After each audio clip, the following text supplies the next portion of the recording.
नमस्कार, मैं हूं आपके साथ साधना शुक्ला और इस वीडियो में आज हमारे साथ हैं doctor Shishupal Singh Patel sir. Sir, मैं आपको थोड़ा परिचय चाहूंगी। नमस्कार साथियों, मैं शिशुपाल सिंह पटेल, साइकोलॉजिस्ट, मैं बदायूं यूपी से। तो सर से आज हम इस वीडियो में ये जानेंगे कि वो क्या रीज़न है जो same syllabus, same school, same teacher के बाद भी कुछ बच्चे क्लास में टॉप कर जाते हैं और कुछ बच्चे फेल हो जाते हैं। सर, ऐसा क्यों होता है?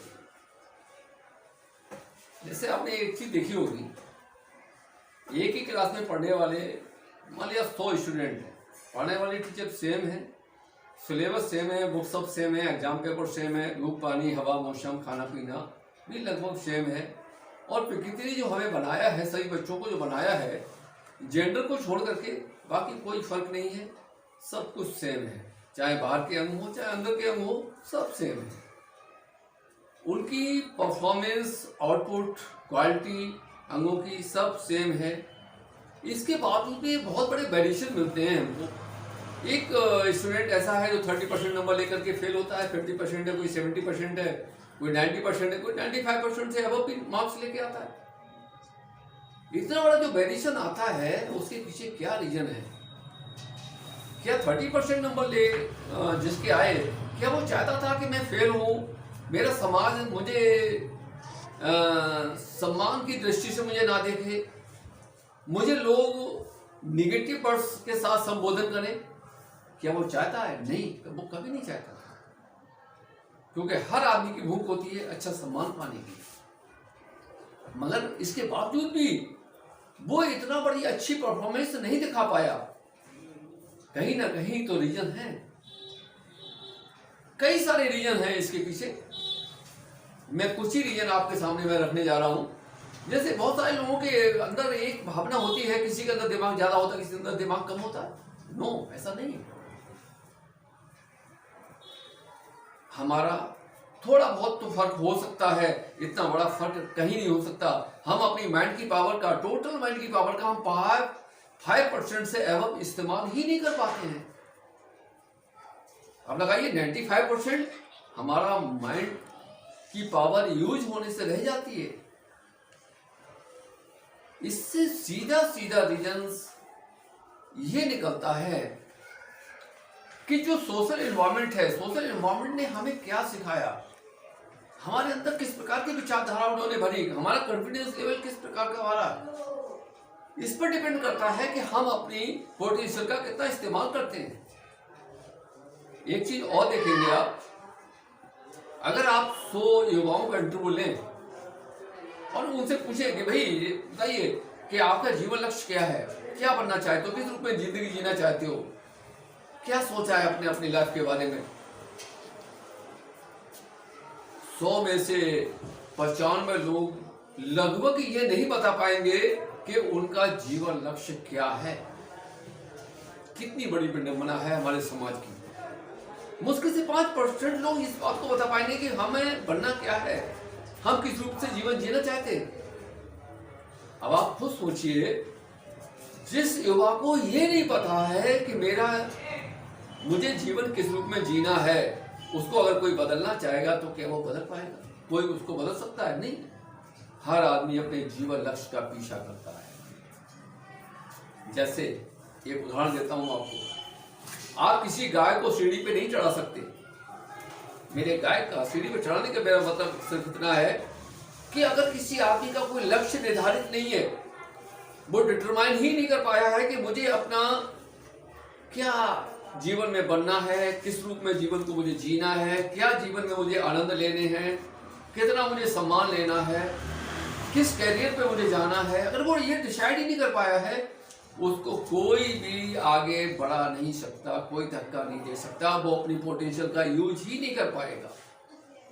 निश्चित है ये चीज। इसका मतलब साफ निकलता है कि जिन लोगों ने अपनी लाइफ के गोल को पहले से सेट किया हुआ है, वो ही आगे बढ़ पाते हैं। यहां पर एक चीज और आपके सामने रखना चाहूंगा। 25 साल की उम्र तक लगभग हर किसी के बड़ी ऊंची सोच लोग रखते हैं कि जिंदगी में ये बनूंगा, मेरा जीवन इस प्रकार से होगा, गाड़ी होगा, बंगला होगा, बड़े बड़े परिवारों से मेरा रिश्ता होगा, इतना मेरा बैंक बैलेंस होगा, इतनी चैरिटी पे अपना खर्च करूंगा, विदेशों में घूमूंगा, अच्छे मकान में रहूँगा, वगैरह वगैरह, बहुत सारे ख्वाब होते हैं। आपने एक चीज़ और देखी होगी, 100% लोग जो 25 साल से पहले इतना ऊंचे ख्वाब रखते हैं, उनमें से अगर 60 से 65 साल की उम्र तक पहुंचते पहुंचते 4 से 5% लोग वैसे बन पाते हैं जैसा वो 25 साल से पहले सोच रहे थे। अब रह गए 95 से 96% लोग।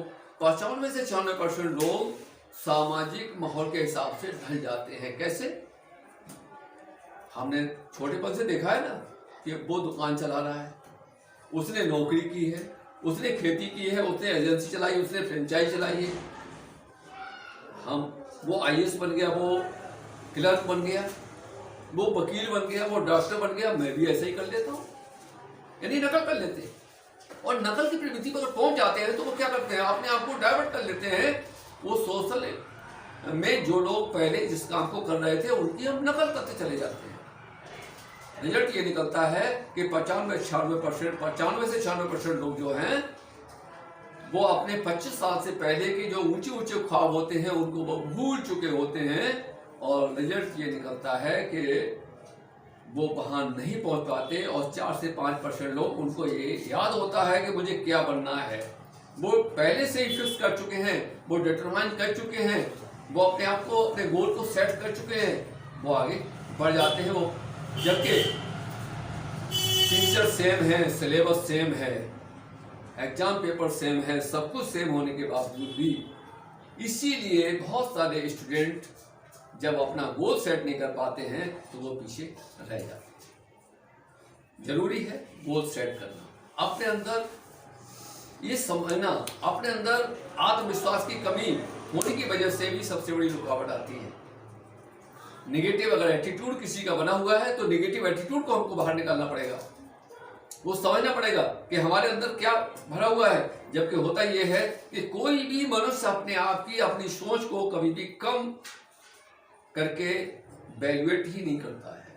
यानी कि हर इंसान अपने आप को ये मानता है कि मैं दुनिया का सबसे अच्छा थिंकर हूँ, सबसे अच्छा सोचने वाला हूँ। यहीं पर वो गलती कर जाता है।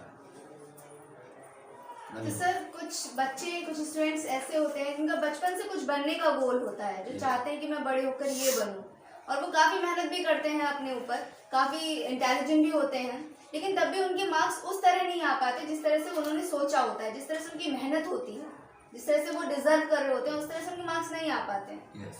ऐसा क्यों? देखिए, एक होती है इच्छा शक्ति, एक होती है कल्पना शक्ति। इच्छा शक्ति, हम ये तो चाहते हैं कि मैं ये बन जाऊं, मैं ये बन जाऊं, ऐसा हो जाए, वैसा हो जाए, मगर कल्पना शक्ति उनकी अगर तेज नहीं है, स्ट्रॉन्ग नहीं है, तो क्या होगा, वो लोग पिछड़ जाएंगे।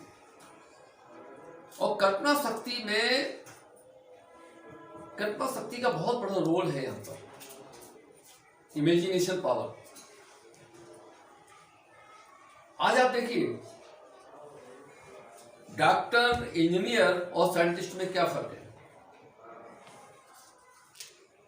डॉक्टर, इंजीनियर किसी की टेक्नोलॉजी को उन्होंने सीखा है, उसकी नकल कर रहे हैं। और साइंटिस्ट किसी की नकल नहीं करता है, किसी की नकल नहीं करता है।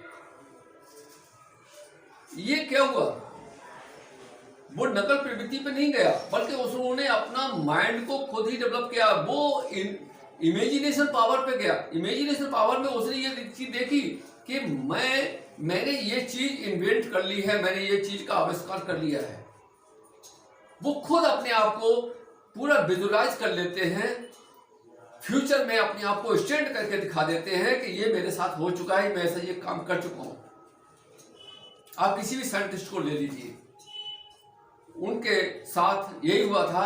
जबकि सोशल ने, परिवार वालों ने उन लोगों को रोका था, मगर वो नहीं रुके, क्योंकि उनकी इमेजिनेशन पावर बहुत स्ट्रॉन्ग थी। और इसका रिजल्ट ये निकला, वो उस पर वर्क करते गए, कंटिन्यू वर्क करते गए, और रिजल्ट ये निकला कि वो उन्होंने उसका आविष्कार किया। और आविष्कार करने के बाद में फिर पूरे समाज ने उनको माना। वो कहाँ पर स्टैंड थे, इमेजिनेशन पावर पर स्टैंड थे। राइटर, आर्टिस्ट, इमेजिनेशन पावर पर स्टैंड होते हैं, साइंटिस्ट इमेजिनेशन पावर पर स्टैंड होते हैं। इमेजिनेशन पावर हमारे प्राइवेट लाइफ में बहुत बड़ा रोल प्ले करती है। अगर किसी स्टूडेंट ने ये सोच लिया कि मेरा फ्यूचर तो अच्छा नहीं है, इसका मतलब उसकी इमेजिनेशन पावर अच्छी नहीं है, और उसकी इमेजिनेशन पावर अच्छी नहीं है तो वो अपने शरीर से उतनी परफॉर्मेंस नहीं दिखा पाएगा, उसका कॉन्फिडेंस लेवल उतना हाई नहीं होगा, और जब कॉन्फिडेंस लेवल हाई नहीं होगा तो लाइफ गोल्स अच्छे रूप से सेट नहीं होंगे, फिक्स नहीं होंगे, क्लियर लाइफ गोल नहीं होंगे, और लाइफ गोल या ड्रीम क्लियर नहीं होंगे तो क्लियर विजन उसका नहीं होगा, क्लियर विजन नहीं होगा तो वो उस स्टैंडर्ड का वर्क नहीं होगा, यानी एक्शन नहीं होगा, और जो एक्शन नहीं होगा तो रिजल्ट भी उस स्टैंडर्ड के नहीं होंगे। जरूरी है हमें कहाँ से शुरुआत करेंगे हम जरूरी यहाँ पर है हमें ये देखना पड़ेगा कि हमारे अंदर किस प्रकार के थॉट हैं, इमेजिनेशन पावर हमारी किस स्टैंडर्ड की है। अगर मान लिया लोअर लेवल के थॉट्स हैं तो उनको हमको अबॉलिश करना पड़ेगा। हर इंडिविजुअल आगे जा सकता है, हर इंडिविजुअल अपना एक रिकॉर्ड बना सकता है, हर इंडिविजुअल के अंदर इतनी एफिशिएंसी है, इतनी पोटेंशियल हर इंडिविजुअल के अंदर है, सिर्फ समझना बाकी है। ये मेरे साइकोलॉजिकल ट्रेनिंग प्रोग्राम से, जो मेरा 6 घंटे का साइकोलॉजिकल ट्रेनिंग प्रोग्राम रहता है, उससे ये चीज बिल्कुल नेगेटिव थॉट्स बाहर होंगे, पॉजिटिव थॉट्स आपके अंदर होंगे, आपका जो लाइफ गोल आप सेट करना चाहते हैं वहां पहुंच सकते हैं, निश्चित तौर पर पहुंच सकते हैं। तो सर कुछ स्टूडेंट्स ऐसे होते हैं जो टॉपर होते हैं अपने टाइम के, और काफ़ी ज़्यादा एजुकेशन के बाद भी, हाई फाई डिग्री लेने के बाद भी वो कुछ नहीं कर पाते अपने लाइफ में। और कुछ स्टूडेंट्स ऐसे होते हैं जो कुछ नहीं होते हैं, नन, मतलब उनकी पढ़ाई भी कुछ ज़्यादा खास नहीं होती है, और कुछ तो फेलियर भी होते हैं लेकिन तब भी काफ़ी कुछ अचीव कर लेते हैं अपनी लाइफ में। तो ऐसा क्यों डिफरेंस है इतना बड़ा? अचीवमेंट से आपका मतलब है इकोनॉमिक, राइट। देखिए, 2 प्रकार की एजुकेशन होती है, एक होती है एकेडमिक एजुकेशन, एक होती है इकोनॉमिकल एजुकेशन। एकेडमिक एजुकेशन को हम थोड़ा पहले समझ लेते हैं। एकेडमिक एजुकेशन का मतलब होता है LKG UKG से निकलते निकलते आप ग्रेजुएशन पोस्ट ग्रेजुएशन तक पहुंच गए, या प्रोफेशनल कोर्स में पहुंच गए, बीटेक या डॉक्टर बन गए, एडवोकेट बन गए, या CA बन गए, XYZ जो भी है, PhD कर ली, MPhil कर ली वगैरह। ये सब क्या है? ये एकेडमिक एजुकेशन है। एकेडमिक एजुकेशन में क्या होता है, आप किसी न किसी के गाइडलाइंस में आप वर्क करते हैं, यानी कि आप सर्विस करते हैं। आप सर्विस करते हैं तो आप एक सीमा में बंधे हुए होते हैं, एक लिमिट होती है, वही आपकी अर्निंग होगी। अगर नंबर 2 से अर्निंग आपने नहीं की है तो आप अपनी सीमा में बंधे हुए रहेंगे, और आप उस सीमा में बंद करके अपने आप को सरवाइव करेंगे। जब आपकी अर्निंग ही कम होगी तो सीधी बात है, नेचुरल बात है कि उतना इकोनॉमिकल तरीके से आप स्ट्रॉन्ग नहीं हो सकते। कुछ लोग ऐसे होते हैं जो इकोनॉमिकल एजुकेशन लेते हैं। इकोनॉमिकल एजुकेशन का मतलब, इकोनॉमिकल एजुकेशन को अगर देखा जाए तो हमारे स्कूल कॉलेजों में नहीं पढ़ाई जाती। जैसे एक कोई एकेडमिक एजुकेशन उसके पास में नहीं है, मगर उसने इस बात को सीख लिया, चाहे अपने माँ बाप से सीखा या किसी और से उसने सीखा कि how to earn money, money को कैसे कमाया जाए, कैसे अच्छा पैसा बनाया जाए। अगर उसने ऐसा सीख लिया तो वो इस प्रकार के वर्क करेगा, वो नौकरी नहीं करेगा, क्योंकि उसको बारे में कि नौकरी करने से वो एक सीमा में बन जाएगा, लिमिट में वो बना रहेगा, और अपनी लाइफ को उस लिमिट में उसको काटना पड़ेगा, मजबूर होना पड़ेगा। क्योंकि उसने इकोनॉमिकल एजुकेशन ली है तो वो इस प्रकार के अपने वर्क करेगा, चाहे तो कोई छोटे मोटे धंधे से स्टार्ट करके बड़े धंधे की तरफ जाएगा, फैक्ट्रियों की तरफ जाएगा, अच्छे अच्छे एंटरप्रेन्योर वो बनेगा तो उसके पास में बहुत सारे एकेडमिक एजुकेशन लेने वाले उसके यहाँ हो सकता है सर्विस पे रखेगा वो, क्योंकि एकेडमिक एजुकेशन लेने वालों के लिए बनाया ही सिर्फ इसलिए गया है वो किसी की गाइडलाइंस में वर्क करें और अपनी सैलरी ले। जबकि इकोनॉमिकल एजुकेशन जो लेने वाला जो है वो उसका माइंड कहाँ पर सेट है, उसका माइंड सेट है कि पैसा अधिक से अधिक कैसे कमाया जाए, नई से नई टेक्नोलॉजी को कैसे बनाया जाए, कैसे इंप्लीमेंट किया जाए। बस अब मान लो एक आदमी जो एक अच्छा उद्योगपति है, एंटरप्रेन्योर है, वो 100 उसके यहाँ कर्मचारी हैं या 1000 उसके अंदर कर्मचारी हैं, एक एक कर्मचारी से वो पर डे में अगर 100 रुपीज ही बचा पा रहा है तो आप लगाइए उसके पास में कितना पैसा इकट्ठा हो रहा है, और जो एक एकेडमिक एजुकेशन लेने वाला है उसके पास में कितना पैसा इकट्ठा हो रहा है, क्योंकि वो सर्विस कर रहा है, वो बनी हुई सैलरी में अपने आप को सर्वाइव कर रहा है। ये फर्क पड़ता है ग्रो करने में। तो सर बहुत अच्छा लगा आज आपसे बात करके। तो गाइस मिलते हैं आपसे अगली वीडियो में। Thank you.